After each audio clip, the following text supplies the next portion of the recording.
हमारे यहाँ कहावत है कि any bad news is good news for gold. Okay.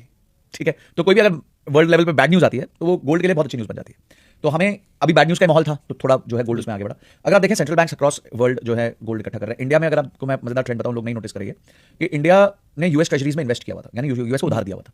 Her country ने दिया, जापान ने सबसे ज्यादा दिया हुआ। $250 बिलियन के आसपास का उधार था हमारा, जिसमें से करीबन $50 बिलियन अब पिछले एक साल में कम कर दिया, और वो $50 बिलियन से गोल्ड खरीद लिया। तो यानी हर सेंट्रल बैंक, पोलैंड की सेंट्रल बैंक ने कह दिया कि हम 150 टन गोल्ड खरीदेंगे। हर सेंट्रल बैंक गोल्ड खरीद रहा है। अब जब सेंट्रल बैंक गोल्ड खरीदता है ना, वो भाव नहीं देखता, उसको अक्यूमुलेट करना होता है। चाइना गोल्ड खरीद रहा है, तो इस तरीके इसलिए जो है गोल्ड का भाव एक तरीके से थोड़ा सा मेजरली शूट अप किया। सेकंड रीजन ये रहा है गोल्ड का भाव शूट करने का, वो ये रहा है कि डॉलर जो पहले 86 के आसपास रहता था वो 92 हो गया। मैसिव जो है गोल्ड में डेप्रिसिएशन आई है, सॉरी रुपये में डेप्रिसिएशन आई है, जिस वजह से आपका गोल्ड के प्राइसेस इंडिया में थोड़े से ज्यादा बढ़े as compare to the international markets. तीसरा पॉइंट ये है कि यूरोप का जो करेंसी है एज कंपेयर टू डॉलर वो और भी ज्यादा बढ़े। तो लोगों को पाउंड याद होगा $100 के आसपास होता था, 90-100 सब आज 126 है। तो किसी को पता ही नहीं चला, चुपचाप वो ₹26 बढ़ के चला गया। यूरो सबको याद होता है 80 to 90 के रेंज में होता था, ठीक है, ऑलमोस्ट डॉलर जितना होता था, डॉलर से हल्का सा ऊपर होता था। आज वो 108 या 109 पे हो चुका है। तो यूरोप के लिए गोल्ड खरीदना सस्ता हो गया है क्योंकि गोल्ड डॉलर में पेग होता है, तो उनकी करेंसी बढ़ गई, तो उन्होंने फिर से जो डॉलर इन्फ्लोज हो गया। अब आपको एक मजेदार बात बता दो, दुनिया में सबसे ज्यादा गोल्ड सेंट्रल बैंक में के हिसाब से, वैसे तो इंडिया के पास है देखा जाए तो हाउस होल्ड गोल्ड, पर सेंट्रल बैंक के हिसाब से देखा जाए तो सबसे ज्यादा गोल्ड है यूएस के पास। सेकंड नंबर पे जर्मनी, पता तीसरे नंबर पे कौन है? Any guess? इंडिया नहीं, तीसरे नंबर पे ईटीएफ्स हैं। ETF, okay. तो जितने ग्लोबल ईटीएफ्स हैं वो आज इतना गोल्ड होल्ड करते हैं कि उनका रैंक नंबर 3 है। और ईटीएफ का इन्वेस्टर कौन है? आप और मैं, बिल्कुल, मतलब आम निवेशक, छोटा निवेशक। तो क्योंकि जो बड़े सेंट्रल बैंक्स होते हैं वो ईटीएफ थोड़ी खरीदते हैं, तो गोल्ड खरीदते हैं, ठीक है। तो ये अगला जो गोल्ड का सबसे बड़ा रिजर्व पड़ा है ना, वो ईटीएफ के पास पड़ा हुआ है। तो ये पूरा मैथमेटिक्स इस टाइम पे चल रहा है क्रॉस बोर्ड, और इस वजह से गोल्ड के प्राइस में आपको इजाफा दिखा। अपने ईटीएफ की बात की संजय भाई, मैं कल शादी में गया रात में, और वहाँ पे लोग बात कर रहे थे, मतलब ऐसा अक्सर नहीं होता था, लेकिन कल जो था क्योंकि बजट भी था, इतनी फ्लक्चुएशन थी, गोल्ड ईटीएफ की बात कर रहे थे, यार ईटीएफ हमने यहाँ पे नहीं लिया, वहाँ पे लिया। फिर देवर आस्किंग मी, क्योंकि वो जानते हैं कि मैं भी करता हूँ आपके साथ, तो एक दो वीडियो हमने आपकी डाली थी पहले, तो देसर कि हमने गोल्ड पे आपकी वीडियो देखी, मैंने कहा वो थोड़ा पुरानी वीडियो थी और मैं कल शूट करूंगा। तो देवर लाइक संजय भाई से पता करना यार क्या होगा गोल्ड में क्या नहीं होगा। तो कहने का मतलब है शादियों में भी डिस्कशन जो है, पहले कैसे हो भाई, क्या चल रहा है, फैमिली कैसा है, बच्चे क्या कर रहे हैं, अभी गोल्ड क्या कर रहे हैं, अभी गोल्ड क्या कर रहा है, सिल्वर क्या कर रहा है, ईटीएफ क्या कर रही है, जिस तरीके से आप अभी बात करें ईटीएफ, उसमें लोग बात कर रहे हैं। जी जी, I think that's also very big problem with India, they are highly obsessed with discussing all these things. आपको नहीं करना चाहिए। देखिए इन्वेस्टमेंट जो है वो fill it, shut it, forget it है कि भरो, shut it and forget it, फिर चलते रहो उसमें कोई। पर यही जो है, बिकॉज आपको पता ही नहीं होता आप निवेश क्यों करते हैं। जब मुझसे कोई पूछता है कि सर आपका एग्जिट प्लान क्या है, तो मतलब death is my exit plan.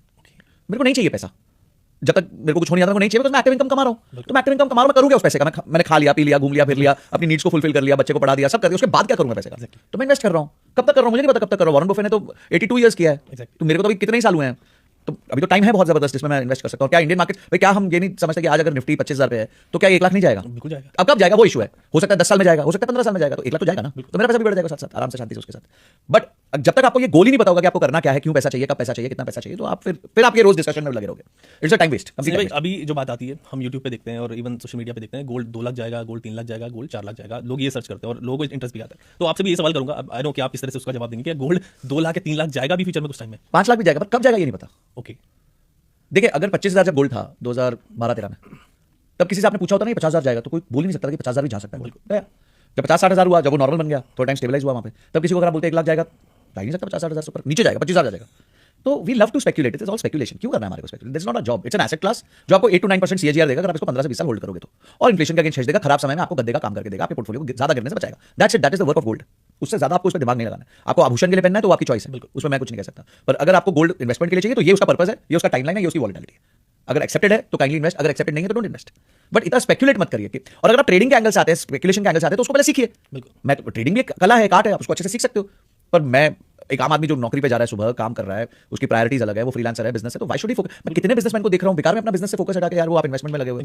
अच्छा 1 लाख कम हो गया जी, 2 लाख, वहां मेहनत करो ना, ज्यादा अच्छा पैसा कमा लोगे।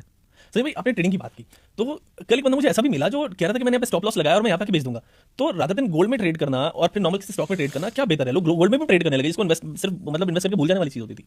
देखिए क्या है कि सट्टे का सबसे बढ़िया मजेदार चीज है कि सट्टा किसी चीज पे भी लग सकता है। बिल्कुल, सचिन तेंदुलकर कितने रन बनाएगा उसमें भी तो सट्टा लगता है, कोहली कितने रन बनाएगा तो उसमें भी लगता ही था ना। अगर आप ये देखें जो गेमिंग वाली एप्स थी सारी, वो एक तरीके से वही कर रही थी, थोड़ा फॉर्मलाइज तरीके से कर रही थी। तो सट्टा भारत में या दुनिया में कहीं भी लगता है और इंसानी फितरत है सट्टे की। मतलब मैं जितना बोलूं, लास्ट में लोग यही पूछते हैं कि सर ट्रेडिंग कैसे सीखे।